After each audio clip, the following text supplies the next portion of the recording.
And good morning, everyone. I think we have a very interesting show lined up for you this morning, especially if you've ever wanted to tune in the world. I've always said if you tune in the world via shortwave, you're a better informed person. And if you're one of those, or you think you might be one of those, or you'd like to become one of those, stick around.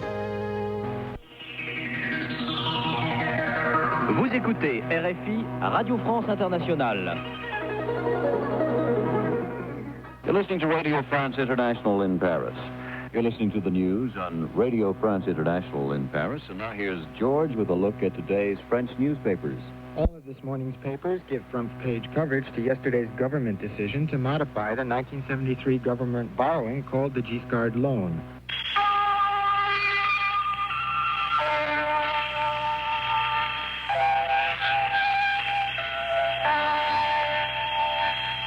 This is Radio Peking. This is Radio Peking.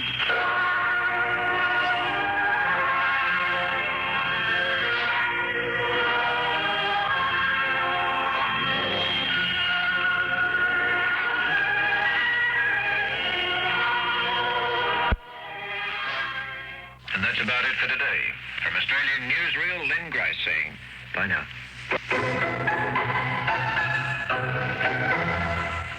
This is Radio Australia, the overseas service of the Australian Broadcasting Commission. It requires 75% investment by the Korean government. You are listening to the Voice of Free Korea, transmitting from Seoul. NBC World Service continues now with a review of the British press.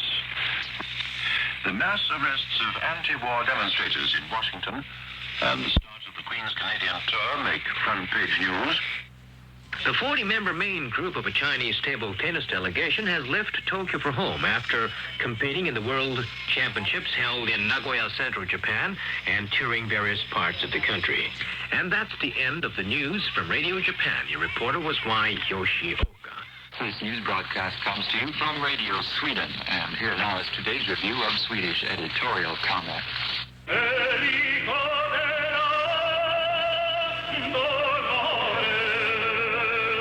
This is XERMX, Radio Mexico from Mexico City. This is Radio Portugal. The English service is now signing off until the same time tomorrow. You are tuned to the Swiss Broadcasting Corporation. Here is a Swiss chronometer to give you the exact time. At the last sound, it will be 4 hours Greenwich Mean Time.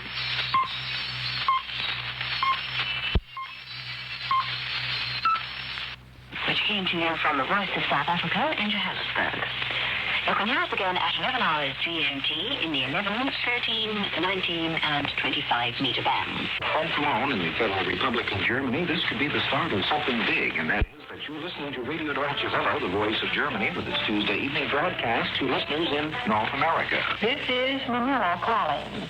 The English service of the Far East Broadcasting Company operating in the Philippines.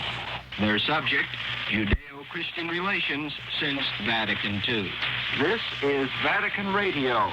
Laudetur Jesus Christus.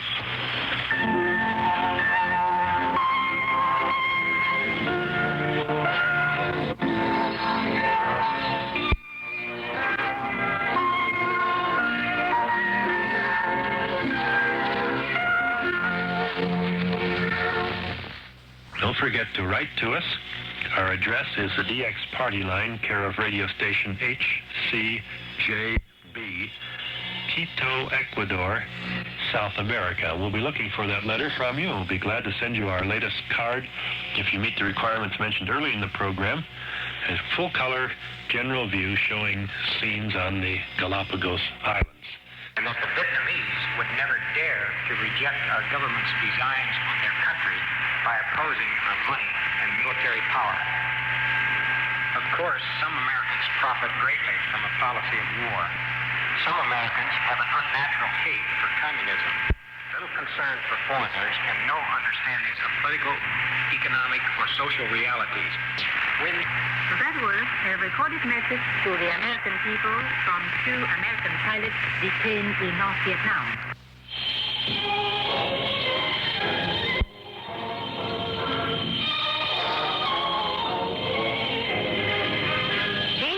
Voice of Vietnam.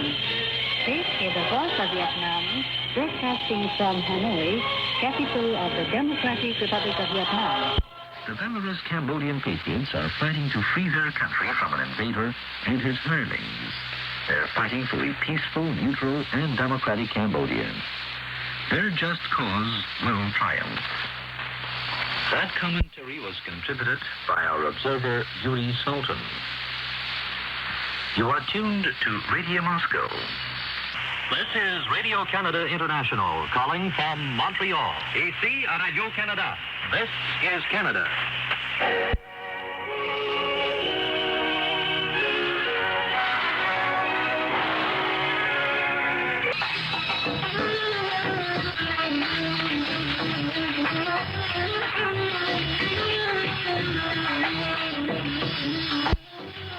You've been listening to Radio Cairo, Tourism in Egypt. Broadcast by the Dutch World Broadcasting System, Radio Nederland in Hilversum, Holland. It's time now to review this week's European press comment in Europress. The American people are aware of the fact that the executive branch of government has assumed the policy-making power which the Constitution reserves for the Senate. The American people have seen, through the publication of secret Pentagon documents, how from the time of Truman and Eisenhower, U.S. presidents have tricked Congress and the American people about the nature of the imperialist genocidal war in Indochina.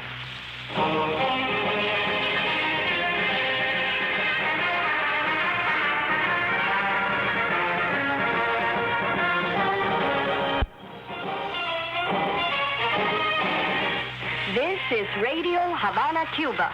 Broadcasting from Cuba, free territory of America.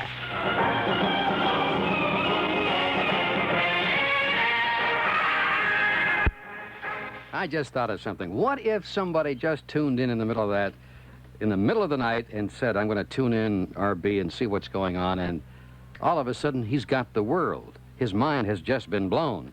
All right, let's say hello to the man in the studio, the man who started the American Shortwave Listeners Club 25 years ago, Mr. Stuart McKenzie. Stuart, glad to have you with us. Oh, thank you. Glad to be here. Why did you start a Shortwave Listeners Club? Well, I actually wasn't the one who started it. It began on the East Coast from an amateur radio enthusiast. He started out with something simple, a small club, and it grew, and he wanted to further his career in amateur radio, and he looked for a volunteer and certain parts of it, and that's where I wound up in. All right, now you're a ham operator, and that means you have your own so-called radio station, right, and your call letters, and you contact other hams around the world. But how did you get involved in shortwave listening, which is a whole different thing? You don't have to have a license. Anybody can tune in. All you need is a shortwave radio for $100 or so, and you're in business. Well, overseas in the service, the Armed Forces Radio Service is on shortwave. Right. So the only way you could tune in was to have a shortwave receiver, and that's how I got involved over in during the Korean service. Really? I go back to 1948, and I was on Armed Forces Radio shortwave out of New York, and that was the first eye-opener to me that there was another world out there, all these countries from all over the world on the shortwave bands. Yes, I was amazed at, because I was a youngster at that time, around Weren't we all? And like I said before, the Armed Forces Radio Service was on shortwave, and then once you got through listening to them, you tuned up and down the bands, and it just opened up the world to me. And we realized that meant, other people are out there. We'll come back to you in a moment, Stuart. Right now, let's go to beautiful, sunny Hawaii and say hello to an old friend. I haven't seen or talked with him in about 10 or 12 years. Dr. Richard E. Wood. Dr. Wood, are you there? Hello, I'm there. I'll say aloha. Aloha. How's the weather in Hawaii? Need I ask? On the island, we're having our usual 9 o'clock or 10 o'clock shower. We always get that. Just freshens things up, and then it's usually sunny in the morning again. Of course. How terrible. How you have to put up with all that terrible weather, right? Dr. Wood, you have been an aficionado of shortwave. I guess you'd have to be the granddaddy. I don't mean to make you sound old here, but the granddaddy of all serious shortwave listeners. It's more than just a hobby. It is almost... well, what is it with you?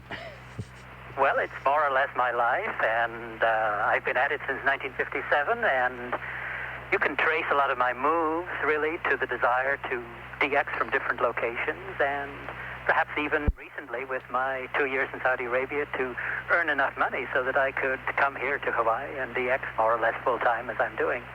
You live to listen to the world, right? That's right.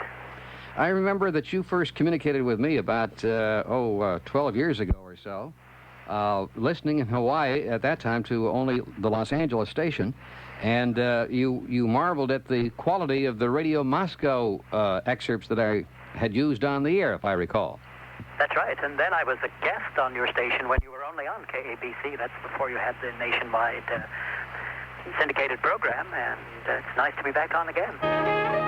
One of the oldest shows on international radio is the Happy Station show from Radio Nederland, now called in this country Radio Netherlands.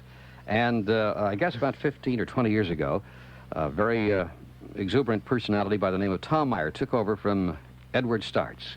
And we've got Tom on the phone right now. Tom, how are you? I'm fine, Ray, and hello, good morning to you. Good morning, and you're being heard all across America right now, but you're heard all across America and a few other countries as well every Sunday night. If I recall, it's 2 hours, 30 minutes GMT for the East Coast and 5 hours, 30 minutes GMT for the West Coast. Right, you're absolutely right, except that we don't use GMT anymore, we say UTC, but... Well, you can call it what you want. It's still Greenwich Mean Time to me. Right, you're absolutely right. You're not the only one.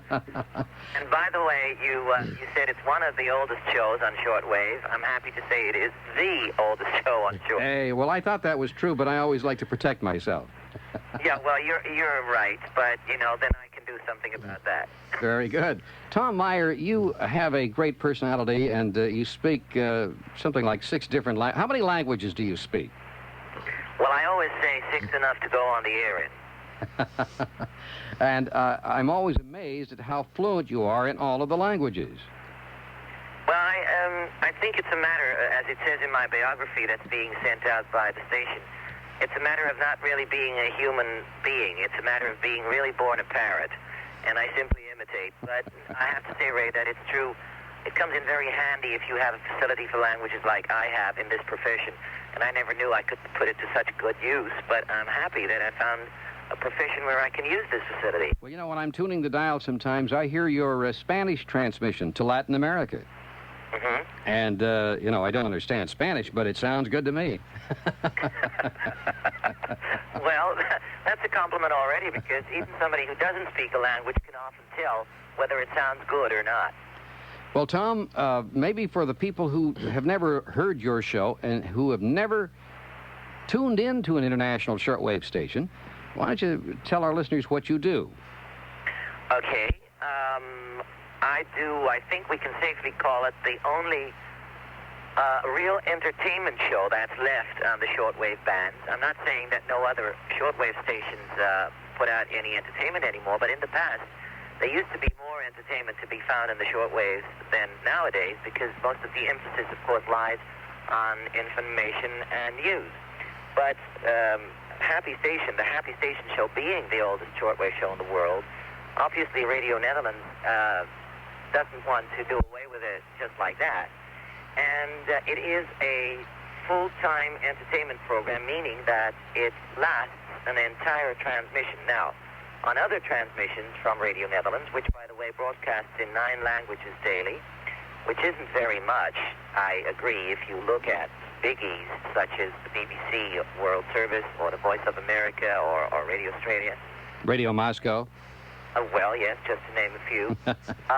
We only have 9 languages, but when the International Shortwave Club in England still used to do their popularity poll once every 3 years, surprisingly enough and happily enough for us, Radio Netherlands came out number 1, I don't know how many times in a row. Okay, now the transmissions of Radio Netherlands usually last 50 or 55 minutes to and there's some people out there saying right now, you mean I just can't tune in any old time and hear Tom Meyer? Exactly, because Happy Station is on the air only on Sundays. And then you have to be at the right hour. The right hour and the right frequency. And the right hour in your part of the world, of course, would be this GMT business -8 at this time. We'll get into that a little bit later. We don't want to confuse them at this stage. Okay.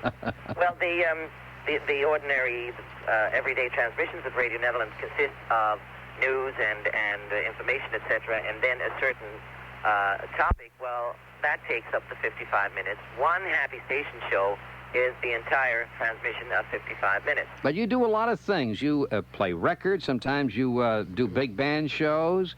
You do all kinds of entertaining things. And you also have a male portion of the show, and that is when someone is having a birthday that day, the day of the broadcast, you have it in your file system there, and you wish them happy birthday. Yeah. Now, what do people do? They write to you, and they say, my birthday is such and such a day, put me in your file?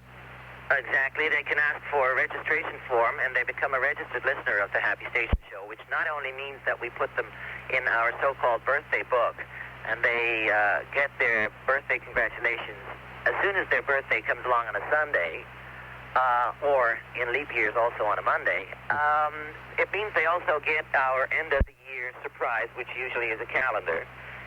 And I was thinking, Ray, it might be a nice idea to find out how many new shortwave fans you made tonight on this broadcast of yours by promising them, as long as the stock is there, that anyone who hears this broadcast of yours today and who would like to get in touch with us will be receiving a surprise from us. And that will be our pennant. On the inside, if they say Ray Briem Talk Radio, we will know that they heard this show, and we'll send them a pennant. The Dutch colors are in it. Mm-hmm. It's got the Radio Netherlands crest in it, and it says Happy Station or La Estación de la Alegría, which is our Spanish name. Boy, it rolls right off the old tongue there. Amazing. All right, so people can do that and write to... Now, how do they write to Radio Netherlands? It's simple. It's Radio Netherlands, or in my case, my show, The Happy Station Show, P.O. Box 222, 1200, JG, J for Jim, G for Germ, in Hilversum, Hilversum. Hilversum. Yes. And I once had a little quiz, Ray, when people started writing in, how do I spell Hilversum? Because what with fading or interference or shortwave, they couldn't really hear it well. I said, okay, let's find a sentence so that people will know by remembering that sentence how they write it. And somebody from Finland said, his impossible listeners very egoistically request Sinatra's unknown melodies. Take the first letter of every word and you've got Hilversum. For those who've never listened to your program, how do they find you on the shortwave dial? What frequency are you on? You remember? Oh, yes, I do. Okay. They can tune in to two frequencies, whether they're on the East Coast or the West Coast, and they'll have to look in the 31-meter band or the 49-meter band. That is, of course, talking about the wavelength. And then in those meter bands, they look for 9,590 kilohertz or 6,165 kilohertz. That's for the East Coast at 2:30 GMT or UTC. And 3 hours later, at 5:30 UTC, they can find us in those same meter bands, but there's a slight difference in frequency, 9,715 kilohertz, or the same one, 6,165. Very good. In many areas of the country, you can pick up both broadcasts with almost equal reception. Oh, that's very good, because then at least you have a choice, whether you want to hear the earlier or the later broadcast. And for those who don't know, shortwave broadcasters have gone to relay stations now, and that affords really excellent reception, as close to medium wave or broadcast band reception as you can get. And, of course, you have a relay station in Bonaire in the Netherlands Antilles. And do you use the satellite now to feed the Netherlands Antilles? Yes. As you know, we have two relay stations, one at Bonaire and one on the island of Madagascar. Right. Which, of course, we use for a different part of the world again. We reach our relay stations by satellite, but the misunderstanding when we say that Radio Netherlands uses satellites, the misunderstanding that the listeners would be tuning into the satellite directly, of course, should be avoided. because the listeners still listen to shortwave. We simply... Of course. You just feed the program by satellite. Exactly, which means that we can do everything live as we choose, whereas in the past we had to send a suitcase with tapes for the coming week to our relay station. And it got to be kind of a problem trying to figure out how you can make it sound as live as possible without it being dated. Exactly. And an even bigger problem was that once in a while, the suitcase would get lost on its way to this relay station. Well, then we were really in trouble. Then you had the old standby show. Exactly. Say hello to Dr. Richard E. Wood. His line isn't too good, so Dr. Wood, you're going to have to speak up. You're on with Tom Meyer, Dr. Wood. Aloha, Tom. It's nice to talk to you. Well, if you say aloha, then I'll have to say goeiemorgen. Goeiemorgen to you also. Except here it's goeieavond. Well, yes, of course, because there's so many... I'm a linguist myself, and Ray there a moment ago was praising your Spanish. I have to praise probably your German as the best among all your languages, particularly when it comes to accent. I hear you greeting the listeners in Germany. It's fairly easy for a Dutchman to learn German, but it's difficult for a Dutchman to get rid of his Dutch accent when he speaks a language like German that is very closely related to Dutch. And yes, well, you speak German without a Dutch accent, and I have to congratulate you on that. Well, thank you very much. It's, the compliments are flying across the continents and the oceans tonight, or today. My father once remarked when he was listening to one of my shows, how did I ever get a son with such a Prussian accent in German? And my mother, of course, who is Swiss, then said, well, don't worry about that anymore because nobody really knows what he speaks anyway. And now let's go by phone to Invercargill, New Zealand. And the man we have on the phone on the other end is a blind radio listener who's become a world authority in his hobby and the only listener who's turned his hobby into a full-time occupation while representing the 6 biggest shortwave stations in the world. His name, it's legendary, Arthur T. Cushion. Mr. Cushion, good morning. Good morning, Ray, and good morning, Stuart and Richard. It's very nice to be and hear Tom as well, and, friends of many years, and talking to you folk there in KABC. Tell us the story of how you first started listening to shortwave and how you became such an expert on it. Well, I started listening in 1935, poor sight forced me to find an indoor hobby, and in fact, 1932, I can still recall listening to the King George V's first Christmas message from the Empire Service in London, and I found radio was a novelty in those days, and I gradually became involved as a listener. And then in 1960, when my sight went, I had been working voluntary for the BBC and Radio Canada and other organisations, and got onto their staff as a paid monitor. And later, of course, I've been appointed to VOA and Vatican Radio, Radio Sweden. All right. Now, what is a paid monitor? Explain that. Well, I have to check the BBC almost every day, and I have 70 checks a day at the BBC. That's each hour I check the frequencies which are beamed to this area, and I have women working in the office here, and we have a staff of 5, and they put that into graph form, and they send it to London. The same goes to Voice of America in Washington, the same goes to Radio Canada. And then I do band surveys. In other words, Tom was talking about the 31-metre band. Well, I get that band in the afternoon, and or whatever time is allocated, and I list every radio station on that band, identify it, the length of transmission, and the signal level over a given period. And that, in, say, the 31-metre band in the 2 hours, might meet 120 stations identified. And you've got to be the world's greatest DXer. And you get paid for it, too. I'm interested in the verification of radio stations, and your North American listeners might be quite staggered that if I tell them that I've confirmed over 1,200 AM radio stations from the United States, in every state except the way over in Maine and Rhode Island. I can't hear them out here, but all other states I have. In California, over 200 AM radio stations. You've heard in New Zealand? About 5,000 shortwave. That's amazing. Through all of your years of shortwave listening, don't you get bored with it? Don't you say, oh, to heck with that, there's nothing on it but garbage propaganda from some of the stations? I'm tired of it. I want to go to AM radio or something. Well, of course, the thing about AM radio, it's unpredictable. We have a listening post outside the city with solar panels on the roof, no power around, no mains power, and aerials up to 4,000 feet long. And Tuesday night I listened to KAAM in Dallas 1310, which I'd never heard before. And this morning, even right here by my bed, I was listening to KABC at, 4:30 your time, the KROW next door at the same time. And we must have darkness between my home and your transmitter to get that type of reception. Different to shortwave. Now, do you ever get bored running across the shortwave dial?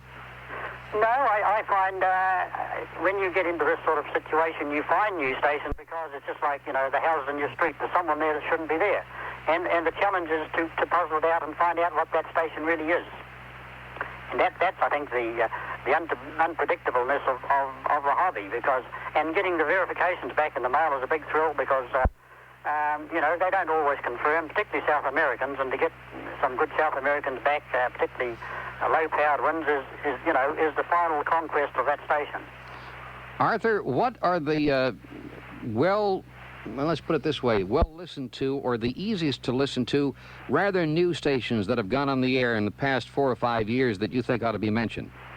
Well, I've just been listening tonight to Radio Bangladesh. That was at midnight your Pacific Standard Time on 17670 kilohertz. That's in the 16-meter band, and they had Korean and English program. And you can listen to stations that are really in the news. Afghanistan, for the moment, we get very good reception of a news broadcast at 1900 UTC on the move to 7320 kilohertz. And those sort of places are quite a challenge because it's nice to be right at the source of the information. To hear a news bulletin from an actual place like Mongolia, Ulaanbaatar, and little unknown countries like that have gone on to shortwave, and you can actually be there. So, all right. Well, what about some of the biggies, such as the rather recent new international service from Radio Brás from Brasília in Brazil? It's only been on the air about 3 or 4 years with their high-power transmitters. Do you get them okay? We get them okay, and of course even better in this area is new Radio France's relay station in Guyana, which is carrying the Radio France international programs, and we get them very good in the afternoons here, which would be 0300 and 0400, and they have French English each quarter hour alternative, and that's also a good news source of information from the French angle of news. What other international broadcasters are stepping up to high power that will allow most listeners to hear them for the first time? What other stations are coming online? Well, there are, of course, the 500 kilowatt transmitters seem to be the thing these days, and a lot of stations are moving into that power. And Bangladesh, I think, would be the latest one with high-powered equipment. And then Radio Yugoslavia is a country which is pretty difficult to hear, and that's going to be relatively easy when they go to 500 kilowatt from their old 100 kilowatt. Well, didn't I read where Denmark is going to go back into service again with some high-powered transmitters? Also, Radio Norway. Yes, and even Radio New Zealand at the moment, where the government are looking at increasing the power of the transmitters, and they're calling it Radio New Zealand International now because they feel there is an international audience even at 7.5 kilowatt. That's right. I hear Radio New Zealand, especially in the summertime, and it's only 7.5 kilowatts. Yes. And the transmitter was built in 1942, so... Well, if you could get up to 100 kilowatts, imagine what a signal you'd put in. Yes. And, of course, up a little north from us, Ray, in Saipan, we've got KFBS, new gospel station there, 100 kilowatt. And Guam is fairly recently, KTWR. A lot of gospel stations in the Pacific, right up to Alaska, KNLS. They sort of ringing this area with gospel programming and quite easily received. Well, now there's a new phenomena hitting the United States, and that is commercial shortwave broadcasting, which hasn't happened since the old WNYW. And that is WRNO in New Orleans, who's on the air with commercial shortwave, and I guess you've heard that. Yes. And a new one going on in Alabama is going to be called tentatively NDXE, in Dixie. Yes. And that's going to be a commercial shortwave broadcaster. Well, there is, of course, in Japan, of course, since the war, you've got NSB, which is on the shortwave, and it's totally shortwave, which is stayed on the air, and all that time running a shortwave commercial service from inside Japan for local consumption using the 75-meter band and the 49-meter band. Arthur Cushion, your book, The World in My Ears, is a jewel. If anybody wants to start into shortwave listening, they ought to read your book. How can they get your book? Well, they can get it in the States from Gilfer Shortwave in Park Ridge, New Jersey, which is a well-known organisation of mail-order equipment and that. Or they can get it from me. We're only too happy to autograph a copy. We've sold it in over 70 countries. And, you know, it's not a technical book by any means. It's just a non-technical, simply written introduction to radio listening, really.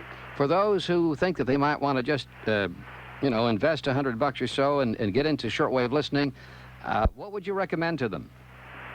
Well, I think if they could get a receiver with a digital readout. You know, you and I have probably struggled with I still get letters. My receiver's got SW1 and SW2. Sure. 5, 6, 7, 8. What does it mean? Uh-huh. Nowadays, I mean, it's just like dialing the phone, and they just dial up the frequency, and there's the station. And that makes it so simple if they've got a book with the stations and the frequencies. If it's propagation possible, the station will come in.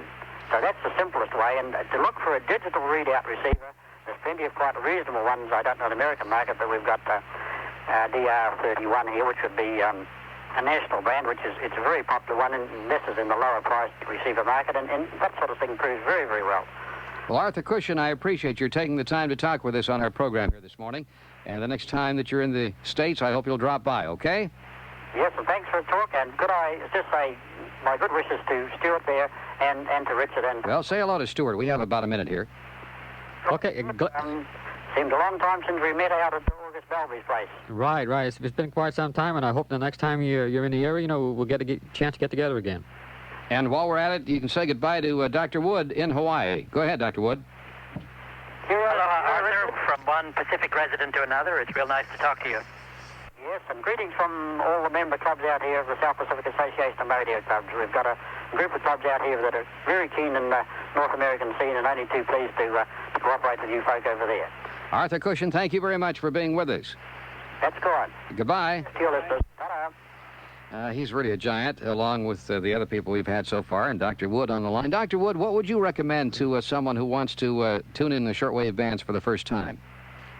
Well, I agree. I think a digital frequency readout makes a lot of difference. It makes it easy, and I don't think you can get a good set for under $100. If you could invest $200 or $300 and get something with a nice frequency display, it makes a big difference. So plan on spending $100 to $200, huh?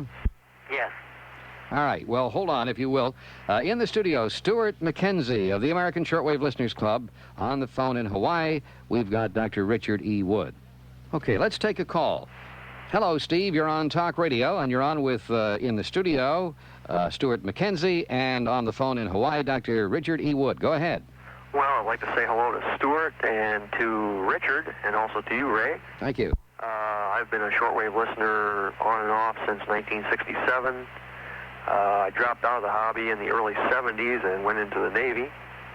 And after getting out of the Navy, I sort of rediscovered the hobby, somewhat belatedly to me. I wish I would have stayed with it when I was in the Navy traveling around. Why do you like the hobby? Oh, I like it for various number of reasons. I like to keep up with world news. I like to hear the news from the places where it's happening. Uh-huh.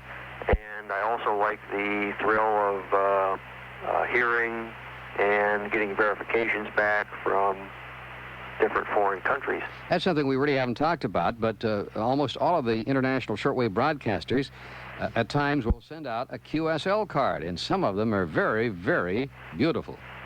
That's very true, and it's a great joy to go out to the mailbox and after writing a report, after hearing the station, and actually getting a response back from the people that you've heard.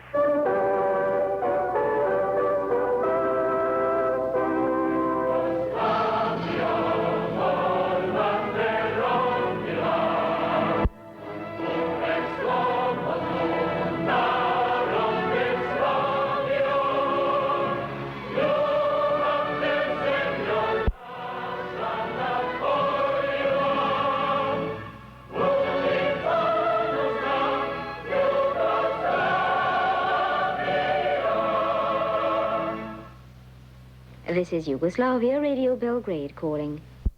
Radio Belgrade. Now, they're going on with their new 500,000-watt transmitters very shortly, Stuart. When? Do you know? It's supposed to be starting in January '85. They'll be starting their test transmissions. And they'll be sending transmissions to North America? North America and Europe would be their primary target areas. How about that? So we'll have some more stations to listen to from the Eastern Bloc. Right. All right.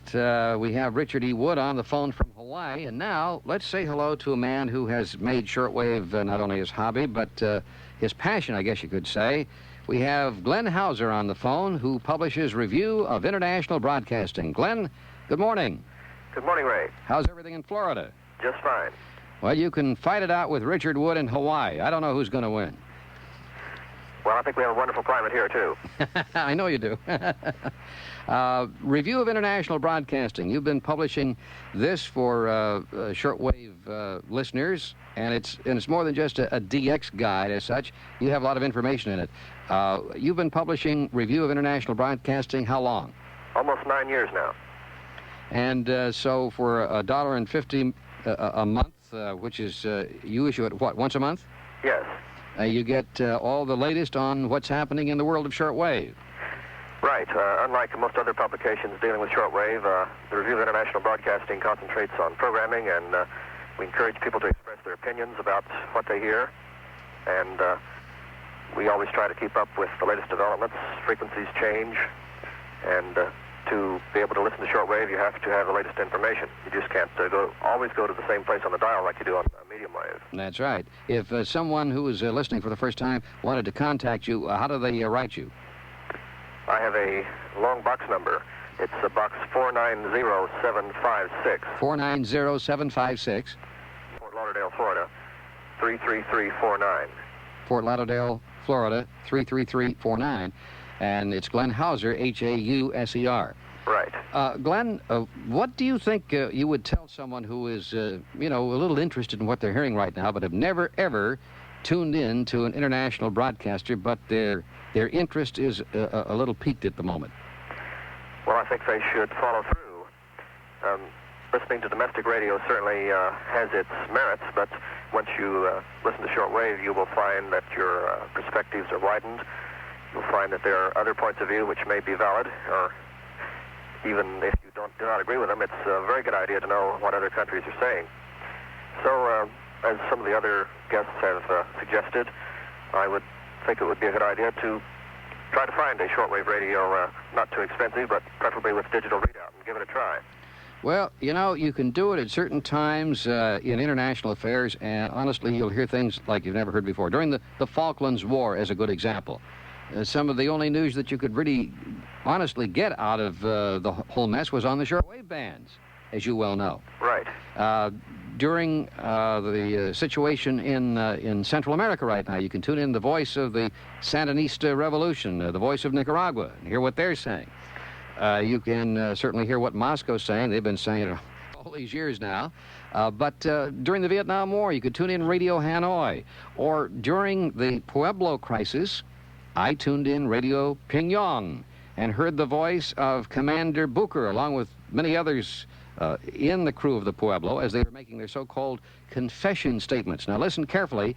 This is from Radio Pyongyang. It was the very famous press conference before the communist press where they are admitting their crimes and that they might even be put to death. This is the voice of Commander Booker from Radio Pyongyang. That we did include the territorial waters of this country.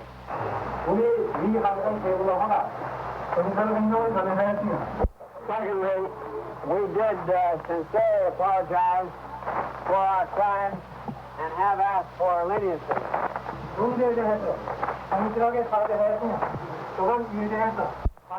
Third, whose moral responsibility it is to be responsible for the acts of the soldiers and sailors within our armed forces who carry out their orders. If they do not accept that responsibility, then we feel certain that we will be brought to trial here, and for some of us, that could mean death, and for others, long terms of imprisonment. It has been almost 8 months now since our capture, and I personally feel that that is long enough to study the facts and take the necessary action to return us to our country. We earnestly ask the American people to put themselves in our place and ask what they would want us to do if they were here and we were back home. I do not ask this release from imprisonment, particularly for myself, as I am the commanding officer and have the lion's share of the responsibility for the acts of the Pueblo. However, as has been mentioned, there are many in my crew who are in their very early 20s and have not had an opportunity to taste either the bitters or sweets of this life. And it occurs to me that their responsibility is very minimal and consequently should not be called upon to remain here any longer. All of us, including myself, miss our families a great deal. All right, there was a portion of a historic broadcast, the trumped-up so-called news conference in Pyongyang, North Korea, with members of the Pueblo crew, and speaking was Commander Lloyd Bucher. I don't know if you were able to hear much of that, Glenn. Did you hear any of it? Yes, it's coming in pretty well. But that's the type of thing that if you're an inveterate shortwave listener, you can hear. Right. We should emphasize, however, that you won't always hear something that historic, but if you keep at it, you might well hear something like that. What are some of the things that you've heard? Well, you were mentioning the the Falklands War. Both sides were on the air with their propaganda stations. There was Argentine Annie coming out of Argentina, although she didn't say where she was. And the British set up something called Radio South Atlantic, not to be confused with the BBC.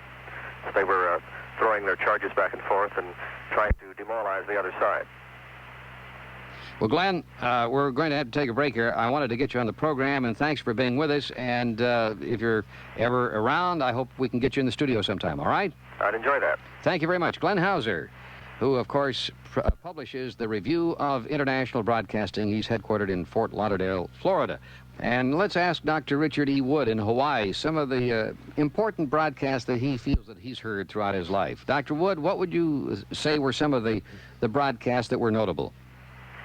Well, I try to follow all the current political crises and even perhaps discover new stations that might be coming from present trouble spots.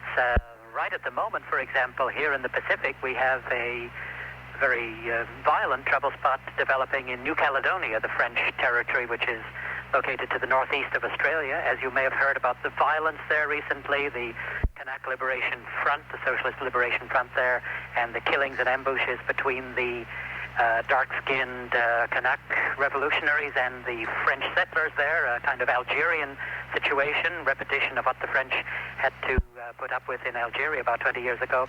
So I'm actually checking the dial now and listening every night to the French radio station there, the official voice, and I'm looking around the dial for any possible revolutionary radio station that may go on the air. In fact, I'm sorry I didn't get a chance when I was talking with Arthur. We had so many things to say there. Didn't ask him about that, but have the New Zealanders discovered a rebel radio station in New Caledonia? This is... What about the various radio stations in Central America with the trouble going on down there?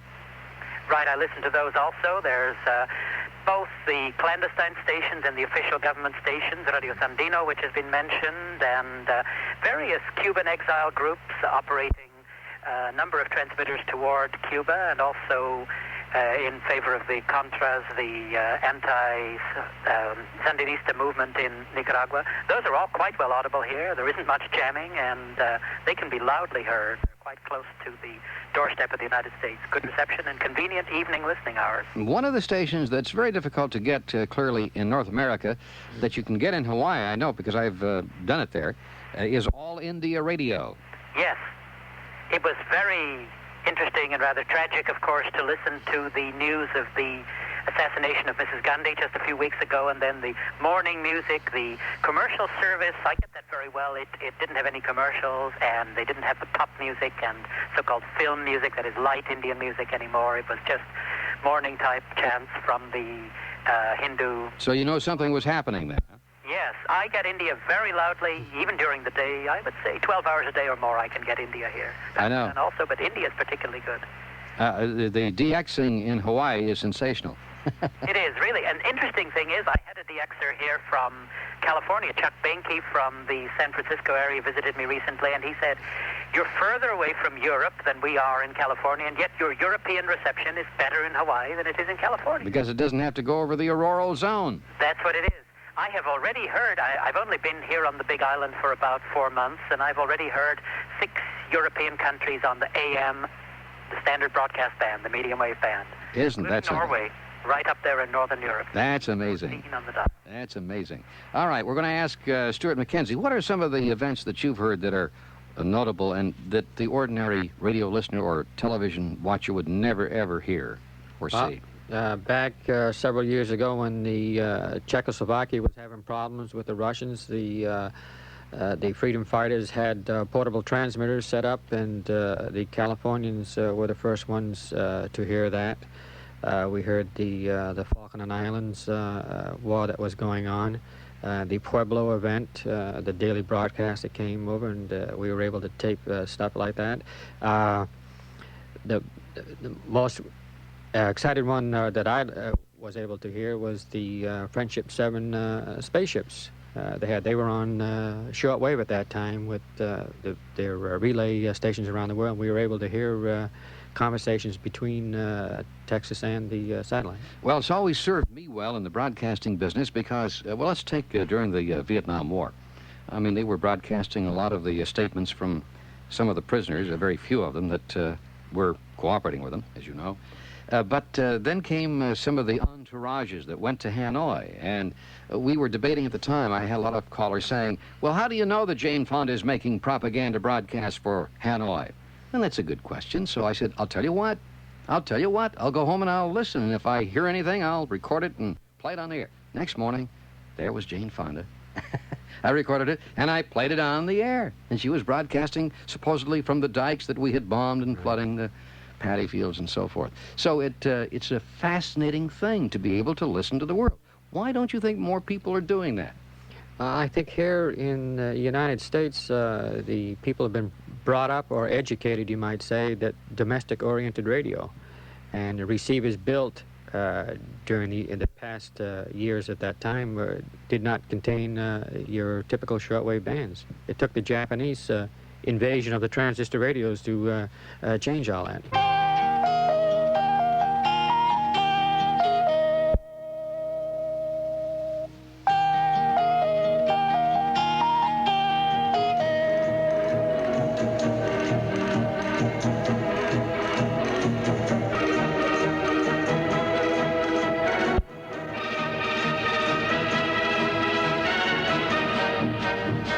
This is the voice of Spain.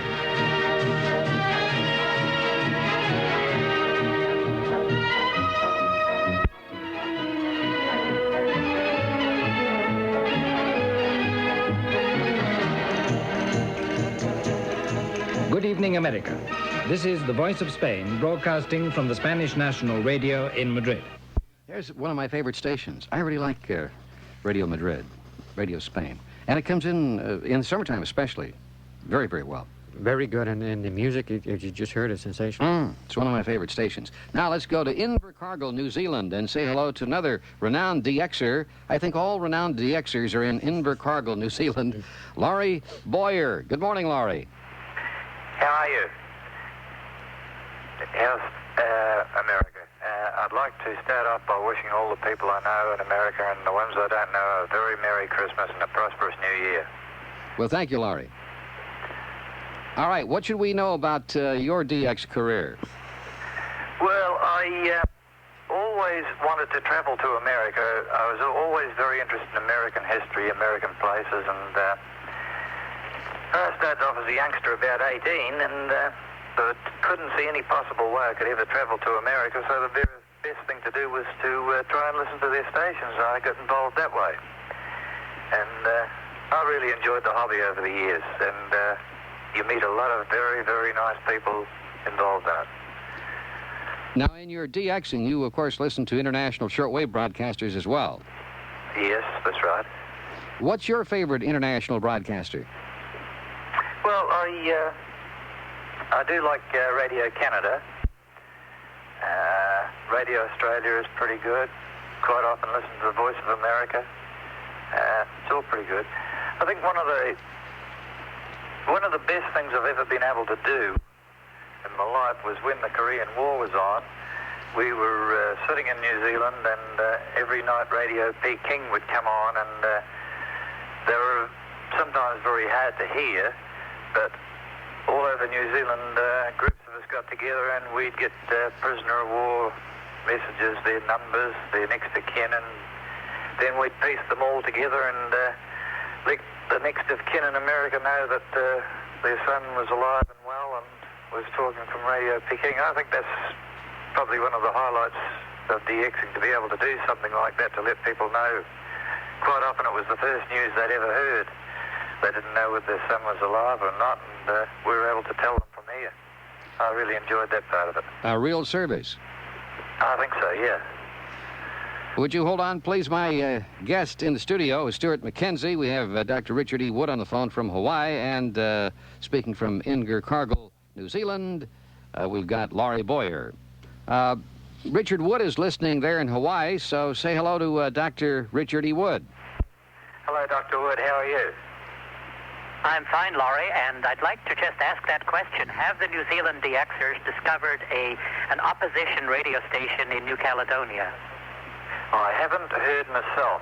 I haven't been listening very much. Coming up in New Zealand, everything breaks down over Christmas. Everything shuts down for about 2-3 weeks, and you just get no rest from work leading right up to that. So I really haven't done any listening over the last few weeks. I haven't heard myself. All right. Okay, I want to thank you, Laurie Boyer, for being with us. Anything you'd like to insert at this time regarding the hobby of shortwave listening and DXing? No, the only thing I could say is that for educational purposes and getting to know people around the world and that, it's a tremendous hobby. There's a lot of satisfaction in it, and there's so many nice people in the world when you get round mixing with them. I was fortunate enough to go on a Greyhound bus trip around the United States earlier this year, and sitting in a bus, radio with me, earphones going and that, and people would come up and say, "Oh, what are you doing?" "Well, I'm just listening to radio stations. I like to hear them and that." And, you know, you get to meet people that way, just even sitting in a Greyhound bus. Well, there's one thing about it in this country. You have enough radio stations to choose from, right? That's for sure. There's a lot of them. That's true. And I'll be back to get some more of them, too. Very good. Laurie, thank you very much. Thank you very much, sir. Take care now. Bye now. I think they're all the renowned DXers are in Invercargill, New Zealand. I don't know why. Any thoughts on that, Dr. Wood? Well, it's a wonderful location. It's at the southern tip of New Zealand, and it's just far removed from any sources of interference. It's far away from any jamming stations, and they can get a good cross-section of stations around the world. That's one of the things about shortwave listening. You can't have a lot of man-made interference. That's right. That's why I'm on solar power here. I'm living in a subdivision of the big island called Hawaiian Paradise Park, and I have solar power, and sometimes it conks out on me so that I can't DX all night as I would like to do, but at least I don't have any man-made interference here. I'm a long way from the nearest public power.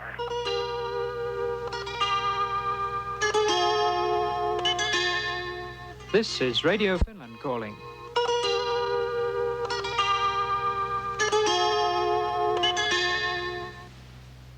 Well, that was a shorty, but, you know, they have these unusual monikers, you might say. We say in the trade identification signal, or to be specific, an interval signal. Now, we better say exactly what an interval signal is and what it's designed for. Stuart? It's designed to, when the station comes on the air, they usually come on maybe 5 minutes or 2 or 3 minutes earlier, and with these interval signals, the particular people who want to hear this country will be able to set up their frequencies so they'll be ready for when the station actually comes on the air. One of the greatest is Australia. Go ahead, Joe, pick up Australia there, and we'll hear the kookaburra bird. I always love to hear Australia sign on. That's one of my favorites. You got it, Joe? Let's listen to this.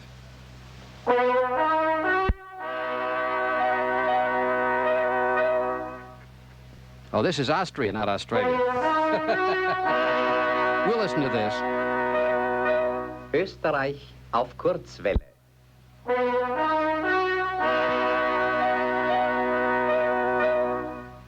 Okay, that was Austria and a little Austrian waltz there, Viennese waltz. Okay, let's try the kookaburra bird that you're going to hear from Radio Australia. And a little waltzing Matilda, of course.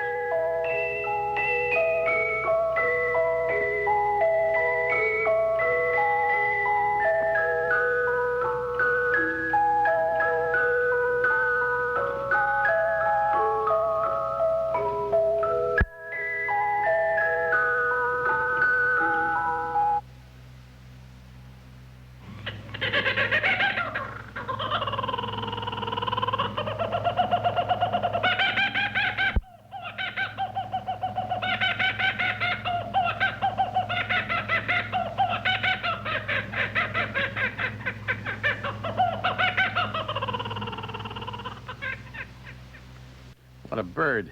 I mean, people might want to go down there for the wallabies and the kangaroos. I want to go down and see what that kookaburra bird looks like. I've heard that thing for such a long time. All right, let's take a call. Hello, Robert. You're on Talk Radio with Stuart McKenzie and Dr. Robert E. Wood. Oh, yes. It wasn't mentioned before, but there are a number of commercial medium wave stations in Canada which also transmit on shortwave. Oh, that's true. Certainly in Montreal and the one in Vancouver. And sprinkling of a few here and there, and I understand they've picked up interest now. Had been thinking of just deleting them, but, well, now their interest is... And they're low-powered. I think they're omnidirectional. They're 1 kilowatt jobs. Oh, some are just a few hundred watts. Mm-hmm. But meanwhile, I'm on the lunatic fringe of the DX hobby here, above 50 megahertz, where the TV and FM and some other services reside. And I'd like to know, who is responsible for swallowing up all the sporadic E-skip this past year? One of you? I don't know, but Stuart, you want to get into this? Dr. Wood? Well, I'm innocent. Well, as you know, we're in the trough of the 11-year sunspot cycle, and so there's very little solar radiation. Mm-hmm. Well, actually, the troughs of the cycle are actually... That's what you need, because otherwise you get the skip. Yeah, that's right. Associated with greater sporadic E activity. There's, over the long term, let's say months, there is a negative correlation between solar activity and sporadic E. But in the short term, there's like matters of hours or days, a positive correlation. We have what is called sometimes auroral-induced or auroral-associated E-skip. But I'm wondering if I could get in a mention for the Worldwide TV-FMDX Association. You just did. They're at Post Office Box 514, Buffalo, New York 14205. And they put out an excellent monthly VHF-UHF digest, and are one of the clubs in the Association of North American Radio Clubs. I have one right in front of me, in fact. Ah, yes. Good. The December? This is the December, 84, yes. Right. And anyway, a number of people aren't even aware that there is DX in the VHF and UHF. Listen, wherever there's a radio station or a television station, any kind of a radio or RF station, I mean, there's a DXer that's trying to pick it up somewhere. Right. But V and UHF propagation is associated with, well, a lot greater fluctuation than is present at the lower frequencies. So under average conditions, transmissions are limited to pretty short range relative to short wave. But it is those unusual conditions that produce DX on TV, which you can actually see as well as hear, as well as FM and all the other services that work above 10 meters. Has anyone ever really verified what supposedly happened in Texas with the with the station identification signal that was bounced out into space, supposedly, and somebody picked it up coming back years later, long after that station had changed its call letters? Yes, KLEE. Well, that was a hoax. That was a hoax? Well, it was actually possibly more than a hoax. It was a fraud. Oh. What actually happened was that, some people in England in the early 1950s put together, ostensibly a TV receiver based on something they called a light cell, which was, actually just a slide projector. And what they did was they made stenciled slides of just ID slides. And they projected these from inside onto a screen for people to watch. And these, people took notes. They wrote for QSLs. Mm-hmm. And I guess... That's a verification card, for those who don't know what a QSL card is. And some of these people... it was interesting that the Russian stations didn't have the Cyrillic alphabet. They had the Roman call letters. People didn't catch on, but you might have thought that they'd have caught on when they wrote to KLEE in Houston, L2, and were told, yes, we're KPRC now. Instead, people thought, wow, this thing picks up stuff that's been 2 years gone. So it was a real hoax. Yes, it was. Very good, Robert. Thanks for the call.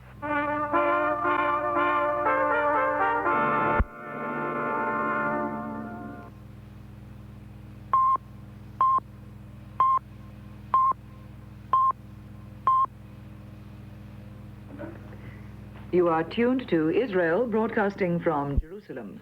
Shalom Aleichem. Good evening. Call Israel, or the Voice of Israel, comes in very well into North America, doesn't it? On their West Coast time periods, very well. And if I remember the schedule, it's at 0500 hours for 15 minutes. 15 minutes. I mean, if you don't get there, you don't bother. I mean, it's there for 15 minutes in English, and that's it. The rest is in French, I believe. Yeah, that's beamed to Canada. Yeah. So you've got a 15-minute shot at it, and you heard that little signature or the interval signal, and they had it on about 5 minutes before they begin the broadcast. Right. And they're on for 15 minutes. 0500 hours. On the West Coast, that would be 9 p.m., right? Right. 9 p.m. And the frequencies would be 9440, 9425, and 9009. And you were telling me they have a new frequency in the 41-meter band. For the fall season, they've introduced 7.412. 7.412. Right. All right, very good. Let's take another call. Hello, Larry. You're on Talk Radio. Good morning. Hello, Ray. I'd like to congratulate you on a really fine show. Thank you. And I'd like to tell Dr. Wood he's the one that originally got me started in, or should I say, hooked on DXing with his book, Shortwave Voices of the World. All right. Dr. Wood, Larry is in Pittsburgh there, and he's giving you a compliment. Thank you. I can barely hear him, but you're passing it on. Thank you. Okay, I'd like to ask a question directed either to you or Stuart. What direction do you think international shortwave broadcasting is taking with the advent of all the new technologies such as direct satellite feeds and what have you? All right, we'll let Dr. Wood answer that, and then we'll let Stuart do it. I believe the question was about the future of shortwave broadcasting? Yeah, along with satellite transmissions. I guess he also is talking about relay stations and direct frequency readout, things like that. Well, the satellite transmissions, the Voice of America has been given considerable funding for research into the use of satellites in the higher frequency bands, especially the 11-meter band, which is barely usable at present for contacting one point on Earth to another point, but from the space, the satellite could be used for that. And this would get into the Soviet Union, it would get into Eastern Europe and Afghanistan and avoid the jamming, which simply couldn't be operational against it. Well, what about the propagation characteristics from space, from a vehicle that's outside the ionosphere? It seems to be able to transmit with comparatively low power up there into the Earth on the 11-meter band and just at the very high end of shortwave. And some of us don't yet have receivers that are really sensitive or properly equipped to tune up that high, but most of the new digital frequency readout stations... So that might be the next battleground for the battle for men's minds, hearts and minds, right? That's right. That if we put a satellite up there doing that, the Russians, are going to do the same thing. So we might have a new meter band to listen to watch the giants fight it out for the control of our minds. Ray, I might say that years ago when the Chinese put up their first satellite, the very first signal that they broadcast from the first Chinese satellite was the identification signal of Radio Beijing, which you've already played this evening. That's right. I remember that very well. I played it on the air. That's right. Yeah. So it's happened already, really. Okay, now, Larry, let's get an answer from Stuart McKenzie here. Well, it's the bands will be expanding in the next year or so due to the many stations that are on the air, because the countries, a lot of them are nationalistic now, and they want to give a picture of the world of what they are. So you'll see a lot of ideological going back and forth between the United States and the Soviet Union, each giving their views on the way of life. Okay, how's that, Larry? Very fine. Thanks for the call. All right, thanks, Ray. All right. And let's say hello to George. Hello, George. You're on Talk Radio with Stuart McKenzie and Dr. Richard E. Wood. Yes, I'd just like to comment. I had the chance to do something this summer that not too many shortwave listeners get to do, and that's visit a shortwave radio station in South Africa, Radio RSA. And they put in a tremendous signal with their 500,000-watt transmitters into North America, as you know. Oh, yes, they do. In fact, I got to meet Colin Houston and actually talk over the air and everything to North America. I think it was July 6th. I'm not sure of the date. I was there then. I didn't pay that much attention, but it was over their P.O. Box 45559 show. And I'd like to say it was really a nice experience. And 4 years ago, I would have never thought that I'd even leave my own country, let alone the San Fernando Valley, to do something like that. And that's all as a result of friendships through shortwave radio. And anyone who's listening, I'd like to tell them it's an extremely good way to become well-informed about what's going on in the rest of the world. That's true, and most of these large international broadcasters also have DX programs. Right. Radio RSA is one. Carl Israel is another one. Radio Netherlands, Media Network, Radio Canada International, Radio Korea. And I'd like to say that Radio Israel comes in at 0230, midnight UTC, 0100 and 0200, besides the 15-minute broadcast. The other broadcasts are a half an hour. Now, you probably heard me talk on the telephone to Vladimir Posner. Have you ever heard Posner with his commentary on Radio Moscow? Yes, I have, Ray. In fact, I'd like to comment on that if I have a couple of minutes. Sure. I've written Vladimir Posner a couple of times, and as what I did, I sent him an article that was a reprint out of the Los Angeles Times that more or less stated that we've been planning a first strike nuclear attack on the USSR since 1946. And as what I stated in that was that living in America, I was free to send that to him, and he could comment over the air and mention my name, and nothing would happen to me. And what I asked him was, would somebody in the USSR be free to do the same thing with the Voice of America? Yeah. Now let me tell you what they did. They deleted that whole first part of my question. Of course, that's called propaganda. Right. And I was dumbfounded by that because it made it seem like I was sending in something that was critical of my own country. In fact, I have a reprint of I wrote him and asked him to send me a printed copy of that, and I have it. Yeah. George, thank you very much. Okay, Ray, can I say one more thing? Yeah. Okay, a couple of years ago, I wrote you, and you sent me one of your QSL cards. It was in regards to you going on the satellite and everything. And, yeah. Well, how about that? Very good. Yeah, okay, thank you. All right, George. Bye. And since he mentioned the DX programs and Radio Netherlands, used to be called Radio Nederland, they interviewed me on the phone here a couple of days ago, and it was on the broadcast. When did this come through? Last night? Night before last? All right, take a listen to it. You found us. This is Radio Netherlands, the Dutch International Service, where today's feature program is Media Network, our communications magazine, with me, Jonathan Marks. In the early hours this coming Saturday morning, the subject of discussion will be shortwave radio in the United States. That is, if you're in listening reach of the ABC Talk Radio Network. Ray Briem is the host of a phone-in program, which originates from ABC in Los Angeles, but airs on some 36 stations around the country. Starting at 0806 UTC, just after 3 a.m. on America's East Coast, he'll be talking about shortwave listening together with a panel of guests in the studio and on the phone. So we asked Ray, Why shortwave? I have been a shortwave enthusiast since 1948. I often use excerpts on my show, whether it's from Radio Moscow or the voice of the Sandinista Revolution in Nicaragua or whatever is happening. I will use a little excerpt on my show. That sparks a lot of interest. And so therefore we're just going to do a show on shortwave listening with the idea that if you listen to the world, you'll be a better informed person, unquote. It'll be a 3-hour show. This will be not the DXing as much as the listening for content.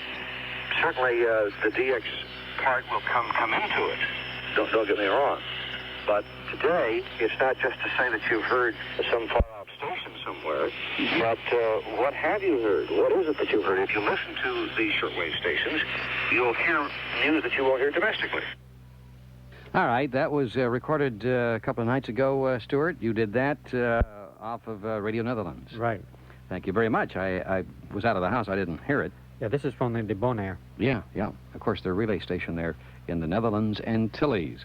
My guest in the studio, Stuart McKenzie, the founder and general manager of the American Shortwave Listeners Club, and on the phone from Hawaii, Dr. Richard E. Wood. Hello, Mike. You're on Talk Radio with Stuart McKenzie and Dr. Richard E. Wood. Morning, Ray. How are you? Morning.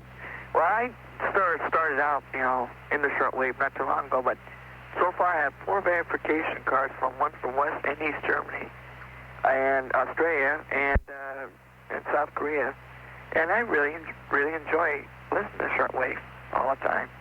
I picked up a new unit in CR 2021 model, digital readout, and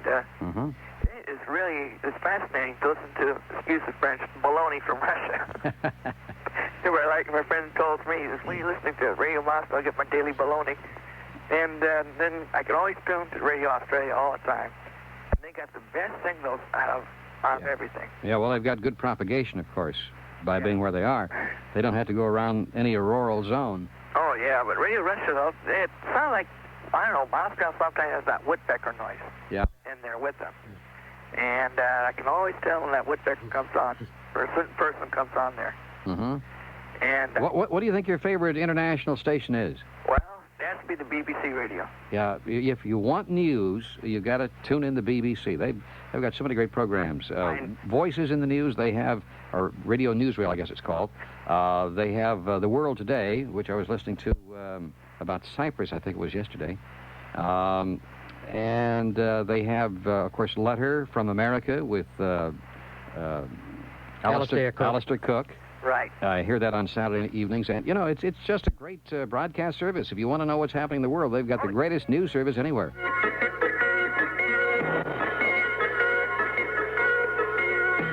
Nous allons maintenant diffuser pendant 1 heure, de 17h à 18h GMT, l'émission quotidienne de Radio France Internationale en langue anglaise. This is Radio France International.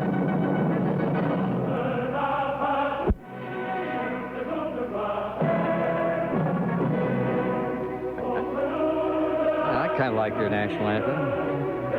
But they have a new shortwave relay transmitter now in French Guiana in South America, and it puts in one heck of a signal in North America, even though they're beaming their signal to Africa. It comes in almost like a local radio. Oh, it's great. It's 500,000 watts. And you were saying that Radio Yugoslavia is going on here very shortly, the beginning of the year? In January. Testing, right. Testing with their new 500,000 watt transmitters. That's the way it's going, I guess. We're really in the superpower race, and a lot of people figure that the little countries aren't going to have a chance because they're going to be literally overpowered by the biggies. Well, the smaller ones now are starting to build these large transmitters too, like over in Uganda. You were saying that even little Bangladesh is going on with 500,000 watts. Right. They have several of them that they're on the air now. They can't feed their people, but they've got 500,000 watt shortwave stations. Right. Something, that's very interesting. Whenever a socialist or communist type of government takes over, the first thing they do is convert to the shortwave bands. Yeah, this is to put their image across to the rest of the world.